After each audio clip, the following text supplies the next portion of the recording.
আমি কিছুটা ইতস্তত বোধ করছি আপনাদের সামনে কথা বলার জন্য। আসলে আপনারা যে জায়গাটায় বসে আছেন, আমরা বাহিরে থেকে যে বিষয়টা উপলব্ধি করি সেটা হচ্ছে আলহামদুলিল্লাহ আমাদের দৃষ্টিকোণ থেকে আপনারা এই সমাজের, এই দেশের, এই রাষ্ট্রের এবং এই পরিপ্রেক্ষিতে যে অবকাঠামো সেটার সবচেয়ে সম্মানিত মানুষজন।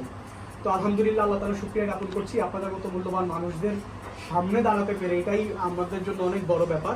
তো আলহামদুলিল্লাহ আপনাদেরকে আসলে ওইভাবে বিশ্লেষিত করে কিংবা প্রেক্ষাপট কেন্দ্রিক কথাবার্তা বলাটা আমার মনে হয় যে আমার নিজেরই খুব অতিরিক্ত দূরদর্শিতা হয়ে যাবে। তো সেই দিকে আমি না গিয়ে আমরা মূলত আপনাদের কাছে আসলে একটু সহযোগিতার জন্য এসেছি।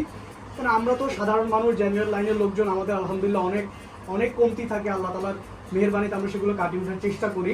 তো সেই ক্ষেত্রে আপনাদের মতো এরকম দ্বীনের জ্ঞান সম্পন্ন মানুষজন, যারা দ্বীনের জ্ঞানটাকে অর্জন করার জন্য প্রতিনিয়ত নিজেদের প্রতিটি মুহূর্তকে কাজে লাগাচ্ছেন, যাদের সঙ্গে আল্লাহ সুবহানাহু ওয়া তাআলা এবং ফেরেশতাদের একদম নৈকট্যপূর্ণ সম্পর্ক যাদের সাথে, এই আপনাদের মতো মানুষগুলো আপনারা যদি আমাদেরকে পরামর্শ দেন, আমাদেরকে সহযোগিতা করেন, সার্বিকভাবে আমাদের পাশে দাঁড়ান, তাহলে আমরা যেই কাজটা করতে চাই, যেই স্বপ্ন নিয়ে আমরা আমাদের এই পথ চলা শুরু করেছি, সেটা আশা করছি ইনশাআল্লাহ খুব সুন্দরভাবে সাফল্যমণ্ডিত হবে। আসলে আমার শ্রদ্ধেয় বড় ভাই নাফিস ভাই, উনি তো আলহামদুলিল্লাহ সবকিছু বলেই দিলেন। বাদ বাকি আমি আরেকটু বিষয় যেটা বলতে চাই সেটা হচ্ছে ইমাম ইবনে তাইমিয়া, আপনারা তো জানেনই উনি কত বড় একজন ব্যক্তিত্ব এবং মানুষ আমাদের জন্য সবকিছু মিলিয়ে। তো এটা যে শুধু আমাদের ইবনে তাইমিয়া কেন্দ্রিক আমরা কাজ করতে চাই বিষয়টা এমন না। তবে যেহেতু আমরা ইবনে তাইমিয়ার সাবেক শিক্ষার্থী এবং আমাদের শিক্ষার্থীদের একটা বৃহৎ অংশ সেখানে পড়াশোনা করে এই কুমিল্লা জেলারই, সেই আঙ্গিকে আমাদের প্রাথমিক কাজে যে লক্ষ্য সেটা আমরা ইবনে তাইমিয়া কেন্দ্রিক রেখেছি। কিন্তু ইবনে তাইমিয়ার নামটা যেহেতু সর্বোপরি সমগ্র ইসলামী চেতনায় বিশ্বাসী প্রতিটি বিপ্লবে মানুষের চেতনায় যেহেতু ইবনে তাইমিয়া রয়েছেন, সেই জায়গা থেকে আমরাও চাই আমাদের যেই মিশন এবং ভিশন, আমাদের যে টার্গেট লক্ষ্য, সেটাকে যেন আমরা প্রতিটা জায়গায় পৌঁছে দিতে পারি। মূলত এই যে পশ্চিমাদের যে চাপিয়ে দেওয়া সাংস্কৃতিক আগ্রাসন, এটার বিরুদ্ধে আমরা একটা সম্মিলিত লড়াই গড়ে তুলতে চাই, যেখানে আমাদেরকে সামনে থেকে নেতৃত্ব দিবেন আপনাদের মতো সম্মানিত মানুষজন।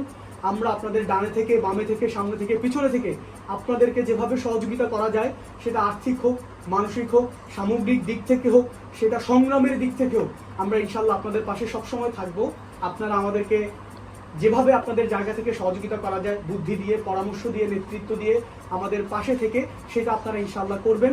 বাদ বাকি আপনারাও যদি আপনাদের যে দাওয়াতের জায়গাটা, সেই জায়গাগুলোতে যদি আমাদেরকেও সম্পৃক্ত করেন, বা আমরাও যদি আমাদের জায়গায় আপনাদেরকে সম্পৃক্ত করতে পারি, তাহলে আমার মনে হয় যে এই যে দাওয়াতি অঙ্গন, যে বৃহৎ একটা জায়গা, বৃহৎ একটা পরিবেশে এখন বিশেষ করে যে পরিবেশটা সৃষ্টি হয়েছে, মানে ইসলাম যে রাষ্ট্রীয়ভাবে প্রতিষ্ঠা এবং ইসলাম সমাজ বিনির্মাণের যে সূতিকাগারের স্বপ্ন আমরা দেখছি, সেটাকে বাস্তবায়ন করার জন্য কিন্তু এই সুবর্ণ সুযোগকে কাজে লাগানোর জন্য ব্যক্তিগতভাবে আমি মনে করি এই মাদ্রাসার যে সম্মানিত তালেবে ইলম রয়েছেন, শিক্ষার্থীরা রয়েছেন, তাদের সঙ্গে আমাদের জেনারেলদের একটা সম্মিলন হওয়া খুব জরুরি। সেই জায়গা থেকে আপনারা আমাদের ইয়ুথ ক্লাবকে পরামর্শ দিবেন, সহযোগিতা করবেন। ইনশাআল্লাহ আগামী দিনের দিন হবে আল্লাহর জমিনে আল্লাহর দিন কায়েমের প্রতিষ্ঠিত রাষ্ট্রের দিন, সেই আশাবাদ ব্যক্ত করে আমি আসলে এতক্ষণ কথা বলার জন্য আন্তরিকভাবে দুঃখিত। আপনারা আমাকে ক্ষমা সুন্দর দৃষ্টিতে দেখবেন।